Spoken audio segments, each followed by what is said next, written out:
confirmnya untuk jahat. Apa saja saranan kalau ia datang daripada syaitan, confirm. Sebab tu tak boleh bergurau. Tak apalah, kita pakai syaitan ke, nasihat dia ke, yang penting kita dapat baik. Sebab itulah Allah menyebutkan dengan jelas. Baik, semua yang saya kasih sebenarnya banyak lagi saya kisah, tapi saya pun kadang-kadang tak suka nak kisahkan benda-benda yang macam tu, sebab benda-benda yang tu bukanlah pengukuh mana pun. Tetapi cukup untuk berfikir, kita memahami bagaimana syaitan bertugas dan bekerja, bagaimana modus operandi syaitan, bagaimana mereka punya SOP, Standard Operational Procedure dia. Maka kalau orang jenis macam ni, kalau dia tak buat kebaikan, kalau ni, macam ni, orang ni macam ni. Dan syaitan pula, Masya Allah, dikatakan bahawa mereka itu punya kemahiran dan kepakaran yang tersendiri, dan mereka bekerja dalam bidang tersebut. Sebab syaitan sangat profesional. Syaitan yang menjaga arak, satu syaitan yang syaitan lain tak kacau. Syaitan yang menjaga hiburan, yang jaga bahagian hiburan, syaitan lain tak kacau. Syaitan yang menjaga zina, syaitan lain tak kacau. Syaitan yang menjaga riba, yang lain tak kacau. Syaitan yang menjaga pemimpin, syaitan lagi. Syaitan itu ada di wazifah, dan mereka itu bekerja secara profesional. Kita je sangka syaitan ni simple je, I boleh jentik, dia boleh kalah. Syaitan yang menjaga rumah tangga, syaitan yang menjaga rumah tangga. Sebab ada syaitan yang menjaga soal rumah tangga. Jadi kalau kita nak bincangkan pasal syaitan ini banyak. Saya petik tadi contoh dalam Al-Isti'dad, kitab Isti'dad, yang menuliskan tentang wazifah syaitan. Wazifah ni maknanya kerja-kerja syaitan yang buat secara profesional tadi. Supaya paling tidak saya sebut secara umum saja bahawa rupanya syaitan itu kerjanya sangat teratur. Sebab tu kita juga sepatutnya berhadapan dengannya dengan cara yang teratur juga. Sebab tu tengok macam mana kita balik melontar jamrah. Kita pakai ni kan, kita pakai lebih kurang pakai senapang kan. Tembak, syaitan ni kacau aku pakai senapang. Tak. Pakai apa? Pakai batu. Batu besar mana? Besar batu blok. Marah punya pasal syaitan, kau sial, kau setan. Kita balik. Tak. Hanya batu, dan kemudian tunjukkan dengan cara bahawa kita perbuatan membaling. Maknanya bahawa kena sedarkan diri kita berhadapan dengan syaitan perlu teratur dan terancang. 1, selesai. 2, 3. Maknanya Allah minta kita bila berhadapan dengan syaitan, maka kita juga buat secara terancang dan teratur. Kerana syaitan ini sangat profesional. Syaitan yang baik, syaitan bukan syaitan tu baik. Syaitan akan pergi pada orang baik, satu jenis syaitan. Dikatakan qad qil annahu, nama bagi syaitan itu adalah syaitan abyad. Nama syaitan itu syaitan abyad, syaitan putih. Nama yuqalu lahu, dikatakan bagi syaitan itu adalah syaitan abyad. Syaitan yang akan pergi pada orang-orang soleh, syaitan yang pergi pada orang ngaji. Dekat sikit dengan kita kan. Supaya jangan kita perasan aku ni alhamdulillah tak ada syaitan ganggu dah. Jaga-jaga. Dan syaitan abyad ni tak main dekat lorong Haji Taib. No, dia tak main. Itu memang syaitan lain yang begini. Syaitan ini syaitan bukan syaitan itu dia putih dah. Sebab dia cover orang-orang baik. Abyad, putih, abyad. Ya, abyad makna putih. Mana syaitan ini adalah pergi kepada orang baik. Elok kita lihat, elok kita sedar, elok kita faham, supaya syaitan inilah yang masuk kepada orang baik, seperti perasaan asal yang datang bagi iblis. Ingat iblis kan? Saya dah cerita banyak kali iblis ni. Yang bila Allah kata usjudu li Adam, sujud pada Adam wahai malaikat, fasajadu, maka sujud sekalian mereka illa iblis. Aba, mana aba?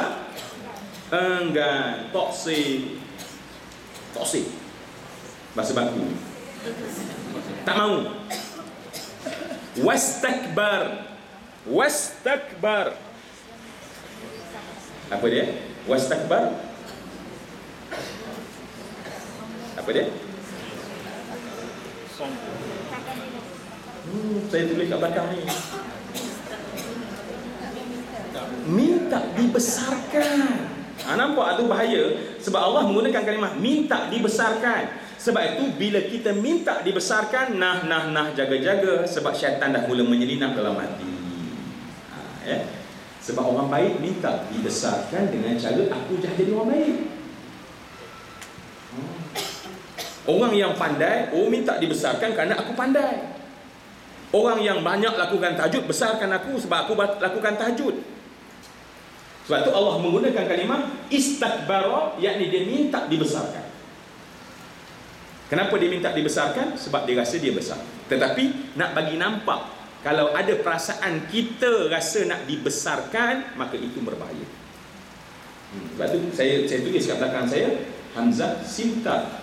Hamzah Sinta. Kerana apa? Sebab nanti bila kita nampak istakbara daripada kalimah kabara, maka istakbara makna iblis tu aba, enggan. Sebenarnya dia bukan enggan. Reasonnya yang kedua. Reasonnya adalah yang kedua. Enggan itu adalah nampak pada perbuatan, tetapi sebab dalam hati kalau kita nak tahu adalah kerana dia minta dibesarkan. Dan sebab itulah saya ulang banyak kali untuk diri saya, ajarlah diri jangan rasa lebih baik berbanding sesiapa pun. Ajarlah diriku ini jangan aku rasa baik berbanding sesiapa pun. Dah banyak kali sebut Baik. Sekarang semua yang saya kasihan, saya masih nak melihatkan kepada kita berbahayanya syaitan ini. Itu je. Saya nak nampakkan, sebab kalau kita tak nampak syaitan itu musuh yang berbahaya, kita akan anggap mudah. Ya.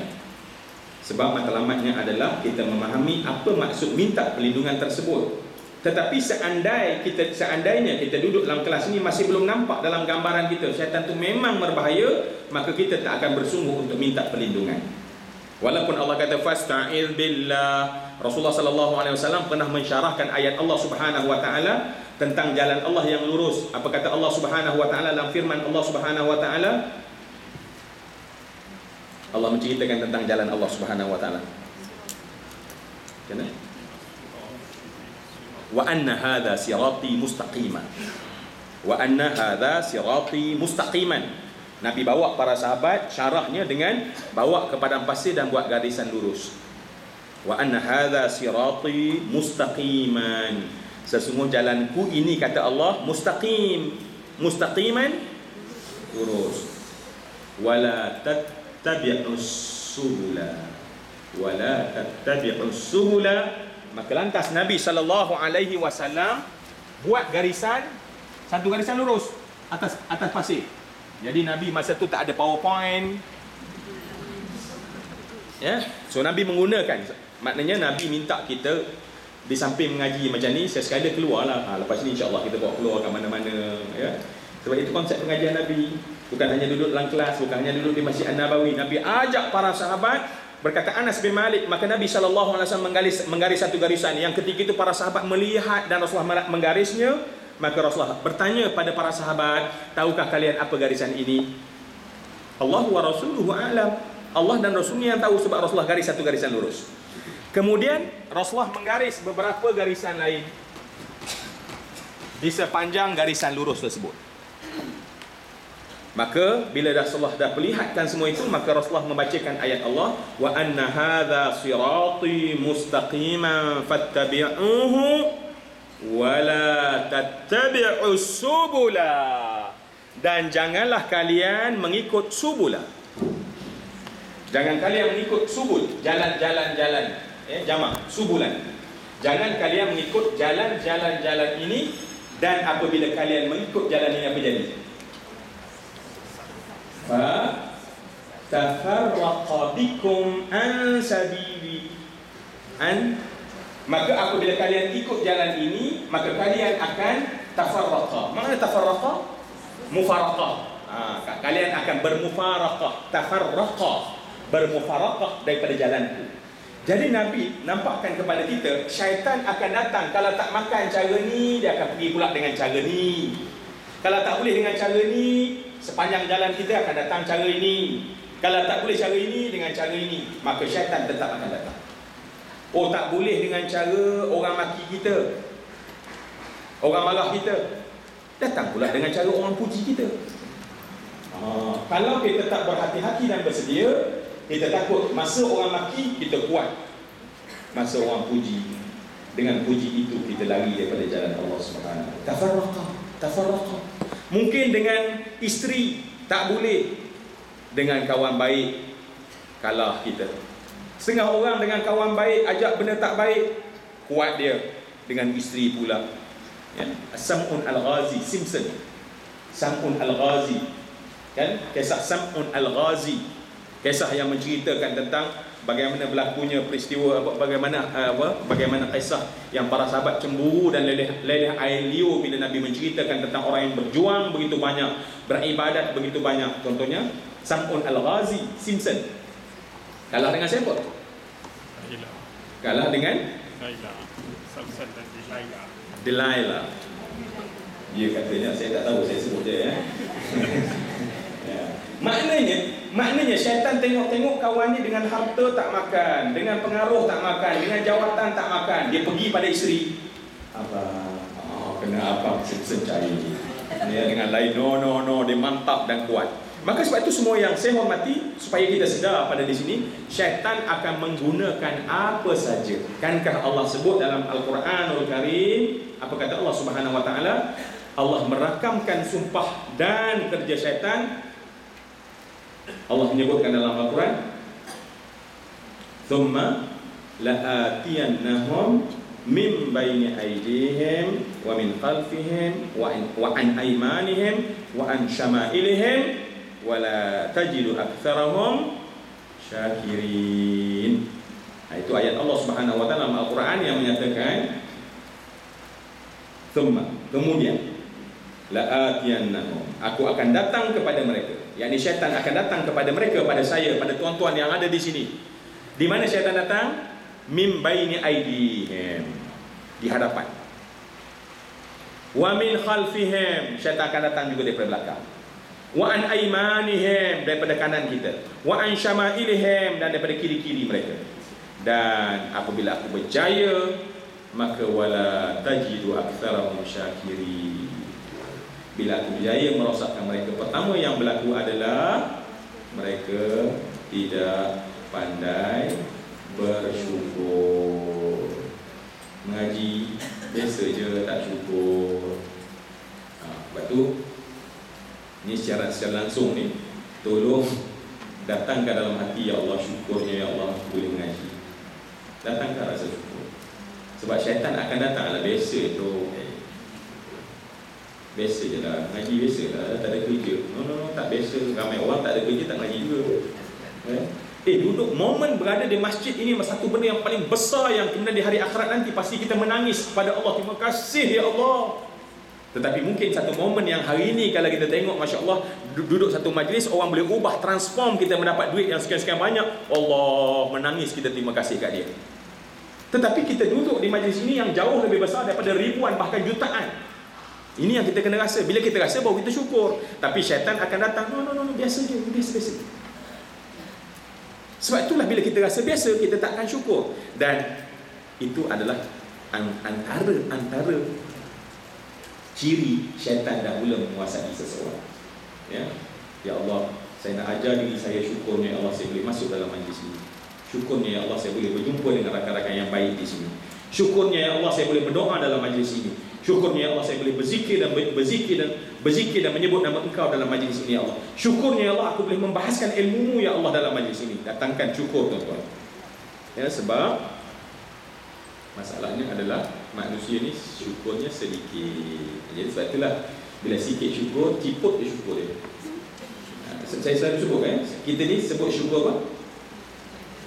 Syukur juga. Syukur dah, syukur juga. Syukurlah. Bukan tak syukur, tak syukur juga. Faham tak maksud syukur juga tu apa dia? Tak apa bersyukur. Jadi sebab tu saya nak ajak diri saya dan kita semua, sebab makna ta'awuz, kalau kita faham bila ayat tadi dibacakan, maknanya adalah maksud kita berlindung dengan Allah adalah mengajar kita supaya menjadi seorang yang penuh dalam hatinya perasaan syukur. Itu salah satu cara untuk berlindung tadi. Maka Allah akan ilhamkan kita untuk bersyukur. Allah akan datangkan ilham hati kita untuk bersyukur. Maka itu maknanya kita minta pada Allah, sekarang Allah makbulkan. Salah satu, nanti kita bincang lagi. Sebab dah sebut attach dengan poin itu, saya teruskan sebutkan. Maknanya apabila dalam hati seseorang diilhamkan untuk bersyukur, maka itu dah maksudnya kita sedang minta perlindungan dengan Allah daripada syaitan yang ada dalam. Sebab apabila kita tak ada perasaan tersebut, maka syaitan itu sedang menguasai kita. Kalau tak ada perasaan nak bersyukur pada Allah Subhanahu Wa Taala, bermaksud syaitan telah menguasai kita. Berdasarkan kepada ayat tadi, thumma la'atiyannahum min baini aydihim wa min khalfihim wa an aymanihim wa an syama'ilihim wa la tajidu aktsarahum syakirin. Jadi Allah, jadikanlah kita orang bersyukur. Kan ke hadis yang sahih bagaimana Muaz bin Jabal kan? Kita baca sama-sama insya-Allah. Kita baca sama-sama insya-Allah. Kan Nabi mengajarkan kepada Muaz. Apa kata Nabi kepada Muaz? Ya Muaz, hibbuk. Hei Muaz, aku sayang sangat pada engkau wahai Muaz. Wahai Muaz, aku sayang sangat pada engkau wahai Muaz. Betul ni Muaz kan? Rasul sebut kepada Muaz, wahai Muaz, aku sayang sangat kepada engkau. Jangan lupa untuk membaca doa ini setelah setiap kali solat. Kan kita semua dah hafal alhamdulillah, tapi pagi ni kita kuatkan lagi. Apa Nabi ajar? Allahumma nanti saya sebut, nanti kita baca sama. Allahumma inni Allahumma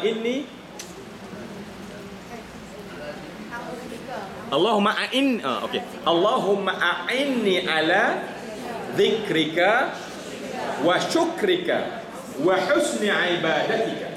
Nampak tak? Ada 3 benda yang Nabi minta Muaz yang Nabi sayang itu membacanya, yang ada kaitan tentang apa yang kita bincangkan di pagi ini. Okey, jom kita baca sama-sama. Boleh?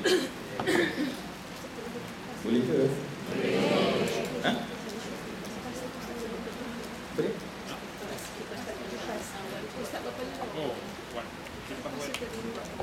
Oh, kipas.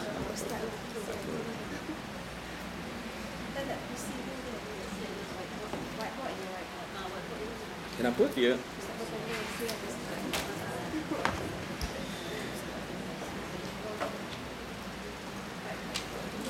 Angin kat mana? Patutnya dari? Oh, iPod. Tak berat tak pakai.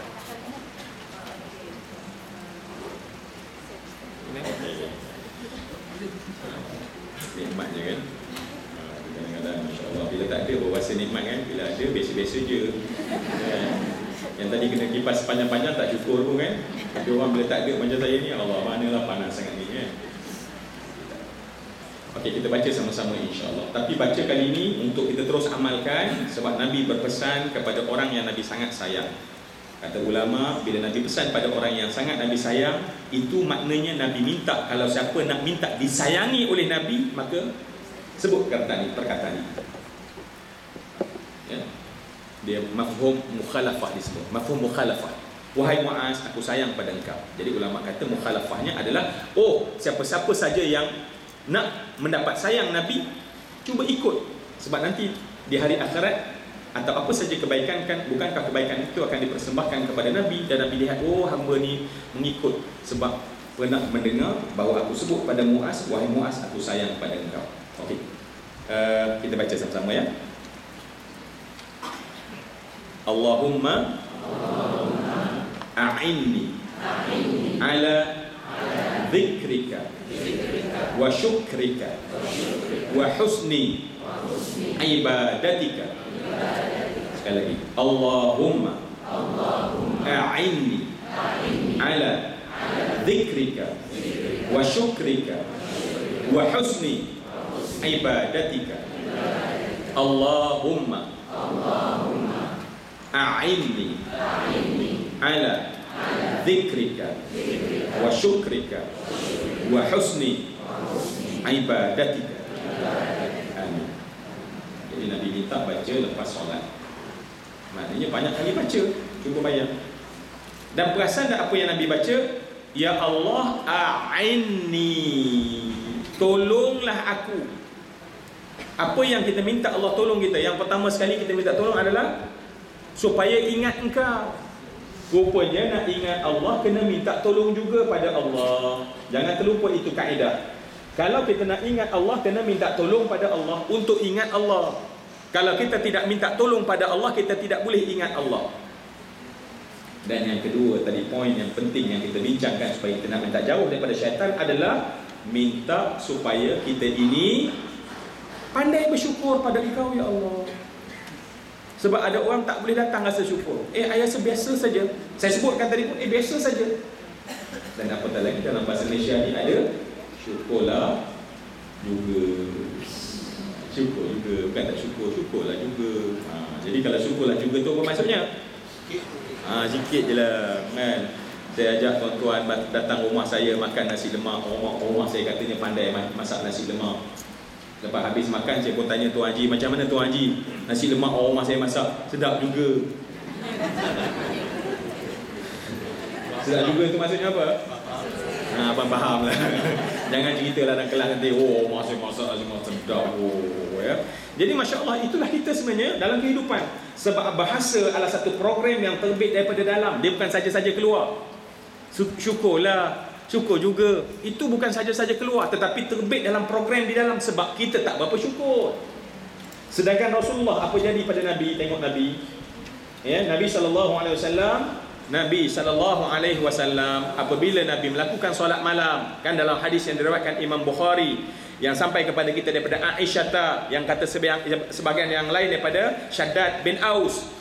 Kemudian ditanya kepada Nabi tentang Nabi melakukan solat malam sampai bengkak kaki.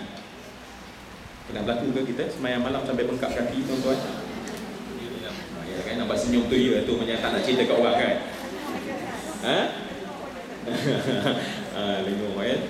Tapi kalau pergi pusing pasal pagi tu lupa pula lenguh kan? Betul lah.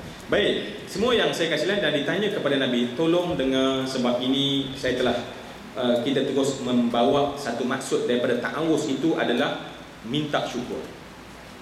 Barang siapa yang nak minta jauh daripada syaitan, pertama sekali dia kena ajar diri dia supaya minta supaya dia menjadi orang bersyukur, dan kemudian rasakan rasa syukur tersebut, digerikan rasa syukur tersebut. Banyak, sedikit. Kita dengar apabila ditanyakan kepada Rasulullah tentang Rasulullah yang melakukan ibadah begitu banyak, apa jawapan Nabi SAW? Apa jawapan Nabi? Jawapan Rasulullah, afala akunu abdan syakura. Afala akunu abdan syakura. Apa maksud dia? Afala. Ingat, dalam bahasa Arab bermaksud adakah. Hamzah je. Hamzah saja bermaksud adakah. Sebab tu jangan duk was-was dalam sembahyang Allah. Allahu Akbar. Jadi terjemahnya adalah adakah Allah Maha Besar. Jadi tanya pula. Dalam bahasa Arab ada satu makna. Jadi Nabi kata afala adakah, maka tidak. Afala akun, jadi aku ini abdan, seorang hamba, syakura.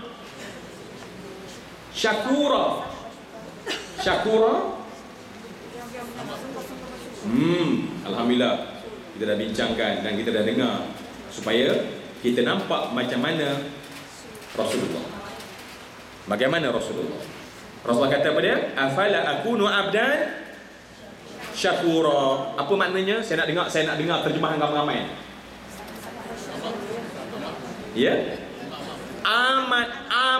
Amat bersyukur. Nampak? Sebab Nabi tak kata afala akunu abdan syakiran. Syakir. Sebab syakir makna orang bersyukur. Tetapi Nabi tak nak jadi orang syakir. Nabi tak nak jadi orang bersyukur. Nabi nak jadi orang yang sangat amat bersyukur. Tak sama. Jadi kalau tadi syukur juga tu syakir. Syukur juga. Mari ni syukur tak? Syukur juga. Syukur juga tu mari dalam perasaan kita. Cuba kita datangkan, ya Allah punya besarnya nikmat. Andai aku mati kat sini, Masya Allah, mati dalam taman syurga, cuba bayang. Tak besar ke? Andai aku mati, Masya Allah, mati ni disebut sebagai jalan Tuhan atas fi sabilillah. Sampai begitu sekali, Masya Allah. Yang bahkan bagi penuntut ilmu ada yang membincangkan bahawa mereka mati seperti seorang syuhada. Ni besar ni kita punya ni. yang kita tak perasan pun. Dengan tak perasan, maka tak syukur pun. Bila tak syukur pun, syaitan boleh datang lagi. Bila kita bersyukur, syaitan itu terbenteng. Oh, bila makin besar syukur kita, artinya kita sedang membina benteng untuk syaitan payah untuk merosakkan. Sebab itulah Rasulullah payah dan pastinya tidak boleh dirosakkan oleh syaitan, sebab benteng syukurnya terlampau besar. Ibadahnya kerana syukur, ibadahnya kerana syukur, ibadahnya kerana syukur. Kita ibadah kerana perintah. Memang perintah, tapi bukan kerana perintah Nabi melakukan ibadah. Kerana syukur, ya Allah, terima kasih, ya Allah, terima kasih, ya Allah, terima kasih, ya Allah. Jadi orang yang melakukan sesuatu kerana perintah, maka biasanya mudah diwasakkan dan ditipu oleh syaitan. Okey. Semua yang saya kasih sekalian, itu berbahayanya syaitan. Ya, sebab kalau saya tengoklah banyak lagi banyak kitab yang menuliskan secara khusus tentang syaitan saja, tetapi nanti takut bolehlah maksudnya kita kaji dan lihat sendiri. Dan saya lihat antara syaitan yang paling boleh merosakkan manusia adalah syaitan dalam rumah tangga. Sebab itu kena jagalah rumah tangga kita masing-masing. Sebab syaitan bila nak rosakkan seorang manusia, dia rosakkan rumah tangga itu. Bila syaitan nak rosakkan anak, dia rosakkan rumah tangga itu. Bila syaitan nak rosakkan suami, dia rosakkan rumah tangga itu. Bila syaitan nak rosakkan isteri, dia rosakkan rumah tangga. Sebab bila rumah tangga tidak lagi jadi mawaddatan warahmatan, maka syaitan akan masuk syai banyak dalam rumah tangga tersebut, dan akhirnya sembahyang tak khusyuk. Nak khusyuk macam mana? Baru lepas kena mati oleh orang yang paling dia sayang. Contoh, maka syaitan yang khusyuk dah goyang kaki, tak payah kacau mana dah, sebab dia duduk menangis, ingat menangis, takut pada Allah, tak menangis kena marah. Menangis kena marah, tak ada kaitan dengan khusyuk dalam solat. Okey, nampak tak contoh? Sebab itulah syaitan yang di kalangan syaitan yang paling disayangi oleh ketuanya adalah syaitan yang menjaga rumah tangga. Dan syaitan ini tetap akan ada. Ya, syaitan ini tetap akan ada. Kalaulah saya tunjukkan tadi, Nabi menunjukkan jalan-jalan tersebut, maka syaitan yang menjaga rumah tangga adalah syaitan yang paling disayangi, sebab anak-anak lahir dari rumah tangga, isteri suami lahir daripada rumah tangga. Dan sebab itulah syaitan ini amat berbahaya. Kan dalam hadis yang lain Nabi menyatakan bahawa syaitan itu boleh jadi sebesar rumah. Ini syaitan yang jaga rumah tangga. Syaitan itu boleh besar seperti besar rumah kita. Ni plan nak renovate kan, berapa meter persegi, dia akan besar-besar tu pula lagi. Syaitan boleh besar sebesar rumah.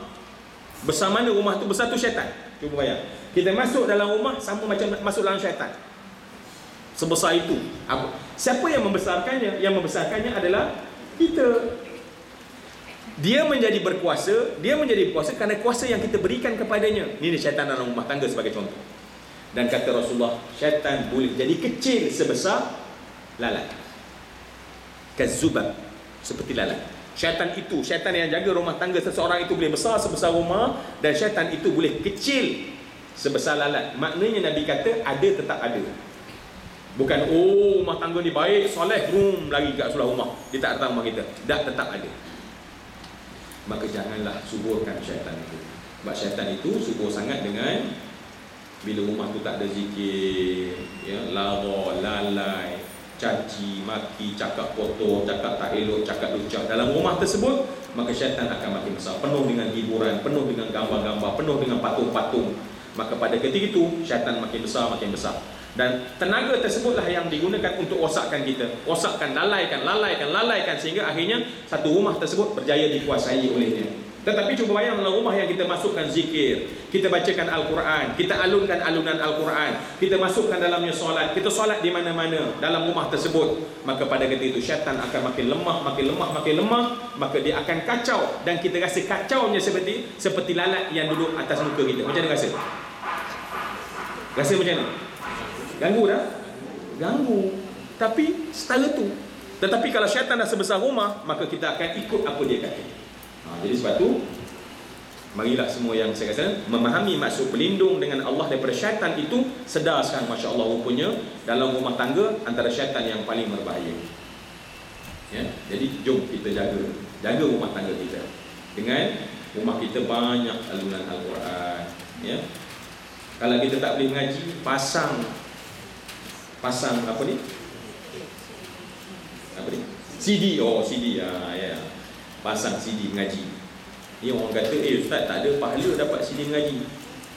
Dapat pahala dah? dapat pahala mendengar. Ya, Al-Quran ni sama ada kita membaca atau mendengar, kita dapat. Okey, oleh kerana kita tak dapat pahala membaca, kita pasang CD, kita dapat pahala mendengar. Ya, jadi sebab itu Masya Allah, berbanding jumpa yang oh no tak dapat pahala, okey kita ganti dengan lagu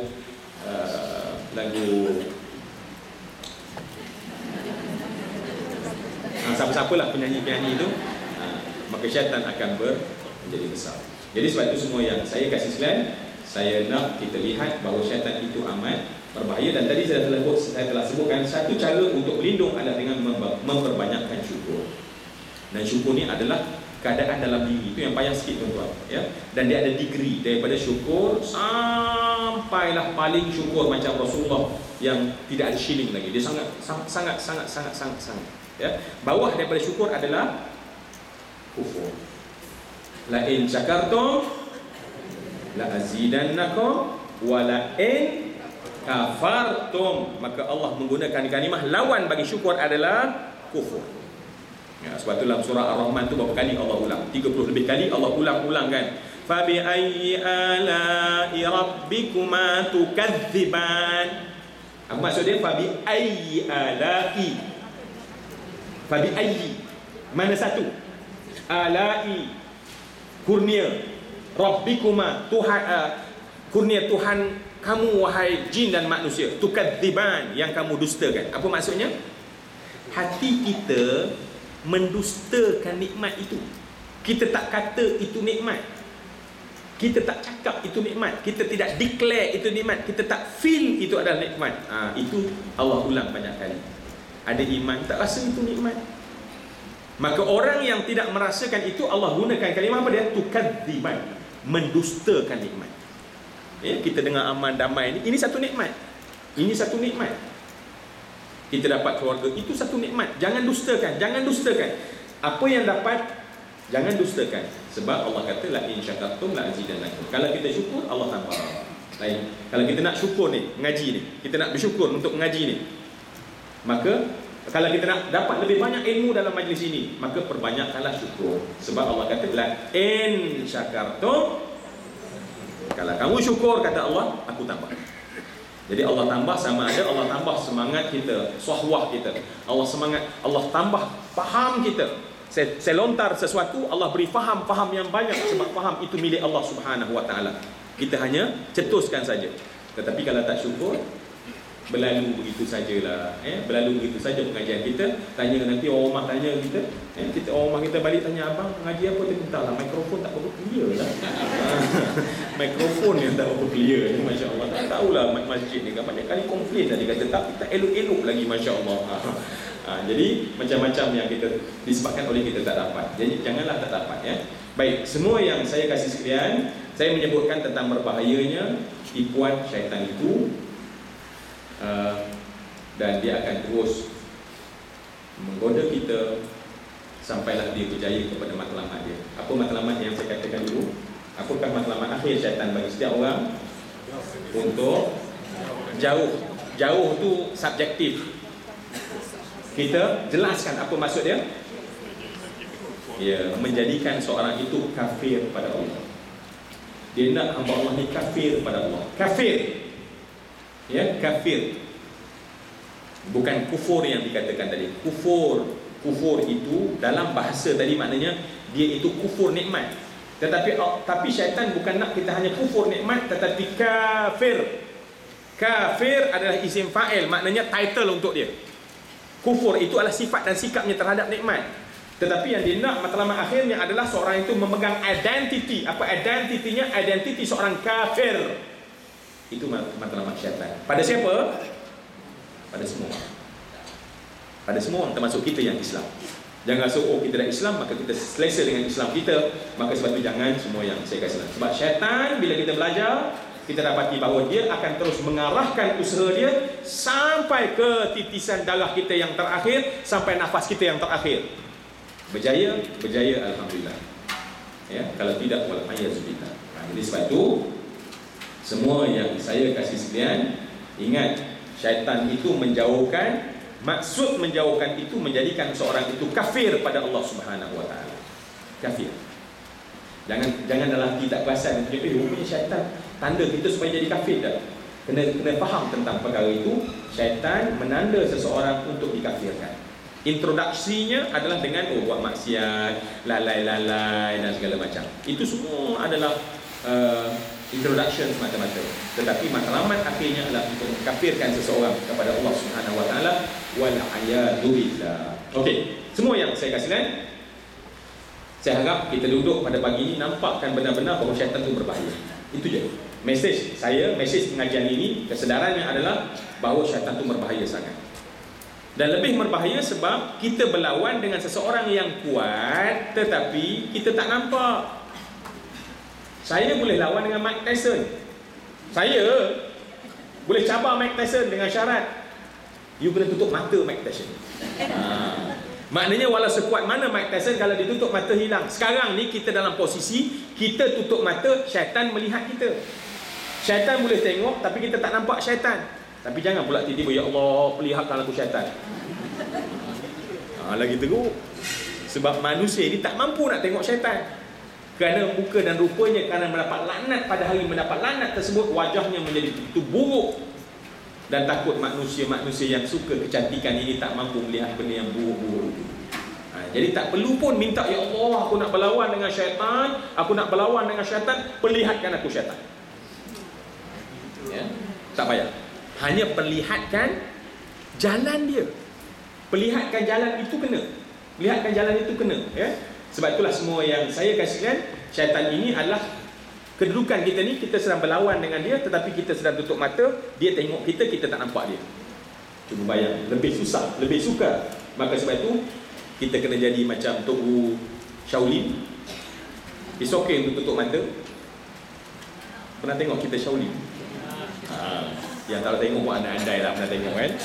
Ini saya analogi je supaya faham. Supaya rupanya betul benda itu untuk kita fahami. Bahawa setengah orang terus kata, ya Tuhan, macam mana engkau, wahai Tuhan, engkau tutup mata aku supaya aku tak nampak syaitan, sedangkan syaitan nampak pada aku. No. Mari kita tengok. Bila ditutup mata, bila satu tahap yang lebih tinggi, seorang belajar dalam ilmu Shaolin, dia akan tutup mata dia. Dan ketika itu apa yang dibuka? Seluruh indrawi yang lain selain daripada mata. Dia buka pintu hati dia, dia buka seluruh deria dia, sehingga akhirnya dia nampak di mana musuh sedang bergerak. Rupanya teori itu juga ada dalam teori kita sedang kita belajar dalam berhadapan dengan syaitan ini. Supaya jangan kita tu buat alasan, wahai Tuhan, aku tak nampak dia, macam mana wahai Tuhan. Itu yang kita katakan di hari akhirat, manusia akan menyalahkan syaitan dan syaitan akan melepas diri. Itu juga dirakam oleh Allah dalam Al-Quran. Ya, kita tak nak jadi macam tu, tetapi sedarlah kita bahawa kita tidak nampak, tetapi membuka indrawi kita yang lain, panca indera kita yang lain, untuk kita dapat tahu gerak-geri dan tingkah laku syaitan tersebut. Itulah posisi kita sekarang. Posisinya adalah kita tak nampak syaitan, tetapi dengan ilmu, dengan suluhan ilmu akan menunjukkan kita nampak akan gerak-geri dan tingkah laku syaitan yang nak merosakkan kita itu. Okey ya. Jadi sebab itu semua yang saya kasih sekalian, tadi saya dah sebut satu syukur ya. Maka ajarlah, bisitlah ke telinga anak supaya selalu bersyukur. Ya, terhadap manusia, syukur dan syukurlah. Suami kena sebut banyak terima kasih pada isteri. Itu sifat syukur. Jangan kan suami kan ego sikit. Jarang nak cakap terima kasih. Bukan di sini lah ya, tengah orang. No, I okay. Dah jangan berkelahi pula dah tempat lain. Ya. Isteri begitu juga kadang-kadang. Ya. Jangan mengucapkan syukur dan terima kasih. Ini semua elemen tuan-tuan, perempuan yang saya kasih sekalian, yang menyebabkan syaitan tak boleh kuasai kita. Kelihatannya macam, alamak, aku down lah berbanding isteri aku. Tak. Perasaan itu yang menyebabkan syaitan tak boleh merosakkan kita. Ya, ajar diri kita balik ini. Ya, balik ini, apakah pengajaran yang kita dapat? Melahirkan orang yang banyak bersyukur dan berterima kasih. Ya, cakap terima kasih. Kita selalu anak kita kadang-kadang ya, kita bagi duit, cakap apa? Terima kasih. Tahu pun. Itu tak berapa mendalam. Lebih mendalam kalau dia buat kat kita, abang terima kasih. Dia akan lebih ingat. Rupanya bila kita buat satu kebaikan, orang berterima kasih, aku kena berterima kasih. Berbanding dengan cara kita kan lain kan. Tang dia serve kita, well, you anak kan, memang kena serve. Tak, kita nak didik dia supaya dia berterima kasih dengan cara, terima kasih abang. Terima kasih abang. Tetapi benda itu mesti sentiasa. supaya akhirnya dia faham bahawa Masya Allah, ya, apabila kita mendapat sesuatu, menerima sesuatu, berterima kasih, ya. So balik ini jadi orang yang lebih banyak berterima kasih berbanding hari semalam. Oh, saya dah banyakkan lagi, sebab tidak pernah ada bilik yang kosong, tidak pernah ada bilik penuh untuk kebaikan. Maknanya buka, oh ada lagi bilik. So kalau lepas ni insya-Allah kita boleh masuk. Apa senang kita buat? Semua yang saya kasih slide, orang yang banyak mengucap terima kasih, apa yang dia senang buat sebenarnya?